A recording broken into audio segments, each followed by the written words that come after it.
जय श्री राधे, जय श्रीमन नारायण। आप सभी भक्तों का, आप सभी प्यारे भक्तों का, सभी संत समाज का, सभी गृहस्थ का स्वागत है आपके अपने अध्यात्म साधना यूट्यूब चैनल पर। आप लोग इस चैनल पर श्रीमद् भागवत महापुराण, श्री रामचरितमानस और महाभारत से संबंधित कथाओं का श्रवण करते हैं। मधुर आवाज में आप सभी कथा का रसास्वादन करते हैं। यदि ये कथा जानकारी आप लोगों को अच्छा लगे तो चैनल का सपोर्ट अवश्य करें। जय श्री राधे, जय श्री सीताराम। आप सभी का दिन शुभ हो। आज जिन्होंने श्रीमद् भागवत महापुराण महाभारत की रचना की है, अर्थात महर्षि वेदव्यास। महर्षि वेदव्यास जी का जन्म कैसे हुआ, इनके जन्म की कथा अत्यंत विचित्र है। आप लोग कथा के माध्यम से महर्षि वेदव्यास जी का जन्म कैसे हुआ था आप लोग अवश्य सुने। जय श्री राधे। क्योंकि हम सबको जानकारी होती है, पता चलता है कि हमारे ऋषि मुनि का जन्म कैसे हुआ था, क्या करते थे। इतिहास जानना बहुत अच्छा लगता है। तो महर्षि वेदव्यास जी का जन्म कैसे हुआ था, उनके जन्म की कथा कुछ विचित्र है। आप लोग अवश्य सुने। पुराणों के अनुसार प्राचीन काल में एक सुधन्वा नाम का राजा रहते थे। सुधन्वा नाम के एक राजा रहते थे प्राचीन काल में। वह एक दिन आखेट के लिए बन गए, यानी शिकार खेलने जंगल चले गए। उनके जाने के बाद उनकी पत्नी रजस्वला हो गई। उसने इस समाचार को अपने शिकारी पक्षी के माध्यम से राजा के पास भिजवाया। समाचार पाकर महाराज सुधन्वा ने एक दोने में अपना वीर निकालकर उस पक्षी को दे दिया। पक्षी उस दोने को राजा की पत्नी के पास पहुंचाने के लिए आकाश में उड़ चला। मार्ग में उस शिकारी पक्षी पर दूसरे किसी शिकारी पक्षी ने आक्रमण कर दिया, हमला कर दिया। दोनों में लड़ाई, युद्ध होने लगा। युद्ध के दौरान लड़ते लड़ते वह दोना पक्षी के पंजे से छूट गया।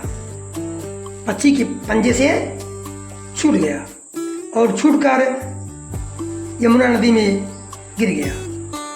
और यमुना नदी में ब्रह्मा के शाप से मछली बनी एक अप्सरा रहती थी।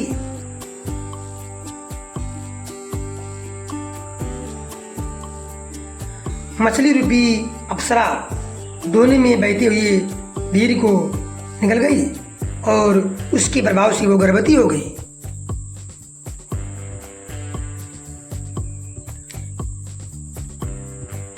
समय बीत गया। कुछ दिन बाद एक निषाद ने गर्भपूर्ण होने पर उस मछली को अपने जाल में फंसा लिया। निषाद ने जब मछली का पेट चीरा तो उसके पेट से एक बालक और एक बालिका का एक बालक और एक बालिका निकली। वह निषाद उस शिष्यों को लेकर महाराज सुधन्वा राजा के पास गया, यानी वही राजा जो जंगल में आखिर के ले गया था और अपना वीर निकालकर अपने रानी को शिकारी पक्षी के माध्यम से पहुंचाने का कार्य किया था। उसी राजा के पास उस निषाद ने पहुंच गया।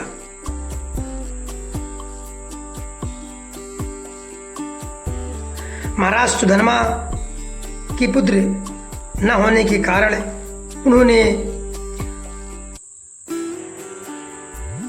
बालक को अपने पास रख लिया और उसका नाम मत्स्यराज हुआ। क्या हुआ? मत्स्यराज हुआ। लेकिन बालिका को राजा ने नहीं लिया और वो बालिका निषाद के पास ही रह गई और उसका नाम मत्स्यगंधा हुआ। क्या हुआ?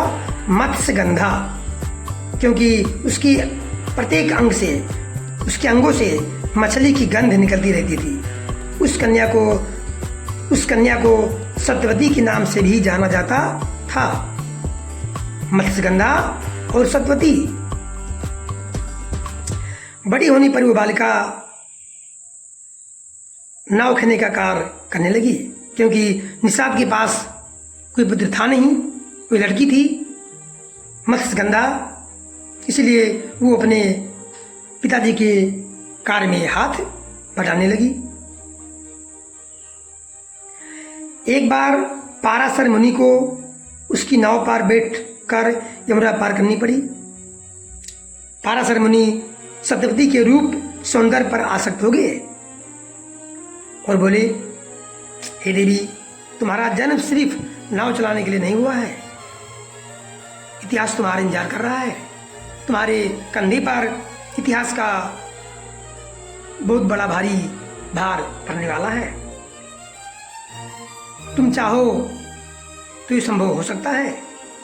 इसलिए हे देवी, हम तुम्हारे साथ सवास की इच्छुक हैं। सत्यवती ने कहा, मुनिवर, आप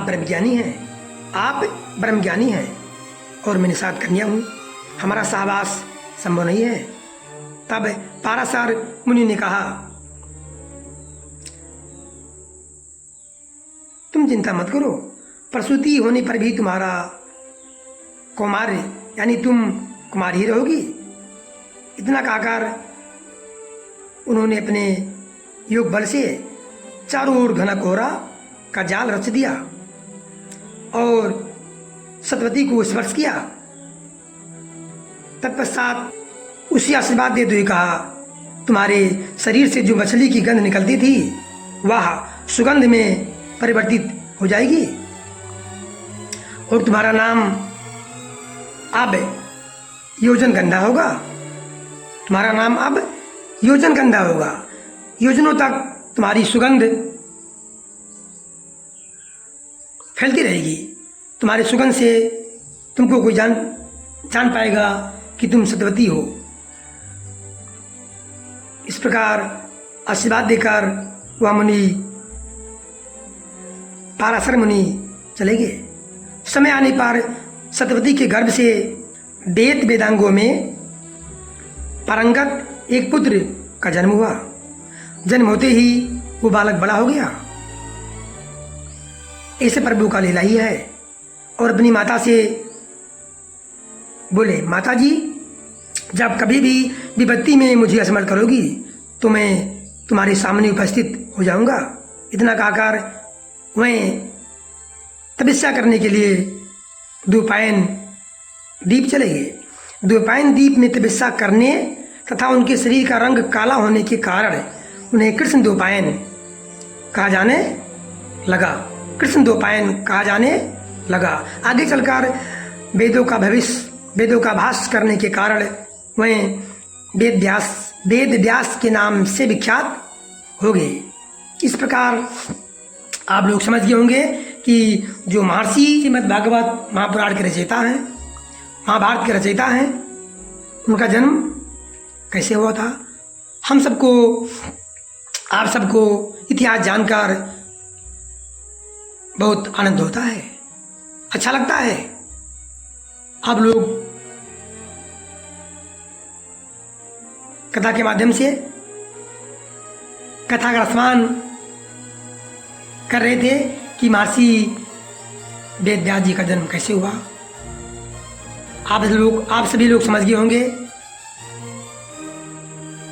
जय श्री राधे, जय श्रीमन नारायण। आप सबका बहुत बहुत धन्यवाद। जय श्री राधे।